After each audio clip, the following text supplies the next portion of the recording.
Did you work somewhere before getting your MBA, or was it a straight shot?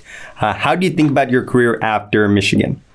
So Michigan was my engineering master's. Got it. Okay. Was in my MBA. MBA was at Harvard. So I did work in between, because after Michigan, I went to ArcelorMittal, which is a steel company. Oh, yes. I wanted to not be, as they call, code monkeys out there. And so I decided not to go to California and pick one of the run-of-the-mill jobs out there. And instead of that, I looked around for companies that had interesting things. And so ArcelorMittal was one of those that had these huge machines, and I just fell in love with the idea that I could work with like a rolling mill and a blast furnace. And so... And where was this? This was in Indiana. So this is the Midwest, right about 20 minutes south of Chicago. Got it. And so one of the most dangerous neighborhoods in the country, but also extremely fascinating if you're an engineer, because you had tech spanning from machines that you've probably never even seen. I coded in Fortran, which is a language that's extinct. And then I also did, at that point in time, like VB script and JavaScript, which was, the new age stuff where you had like these really slim machines out there. So we did the gamut of it in the mill.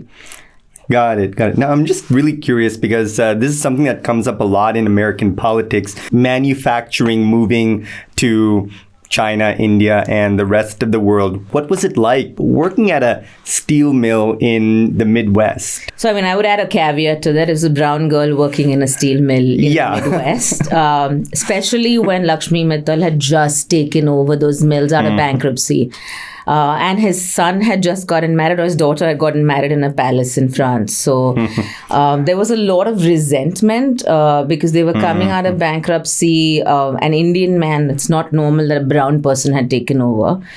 We can talk about, I don't know if I'm allowed to talk about racism on camera, but it's there. No, there's a subtle bit that exists underlying over there. And so that little brown girl that was walking around was invariably taking their jobs. And so you saw that across. Plus it was a woman, a young woman who was, in her 20s. So it was interesting. Do you have some advice on how to build rapport with others who may not immediately appreciate who you are or where you come from? So I think you have to earn their respect. You have to match them step by step. It's not that you can't do everything. Honestly, they were 6 foot tall men. I think they'd worked for 30 years. Some of their kids were older than me. And I got that over and over again where they said my tenure is longer than your age. I think it took time. It took patience. It took a lot of learning. So for me, it was more about asking questions. And they told me repeatedly, make sure you ask as many questions. No question is wrong.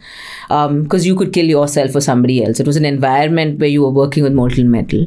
And you had to be careful. But for me, I thought it was a learning journey. So I respected the fact that they'd been there longer than me. I gave them that and I told them, you teach me. You teach me to be your boss in that sense, because I don't know anything. It was my first job out of college. But it took about them, not threatening their space. And I think that works anywhere. I think I've seen that happen even when I worked later in life in schools. If you didn't threaten them and you became somebody that was providing them tools that helps them and not taking their jobs away, somewhere there's a respect you can earn.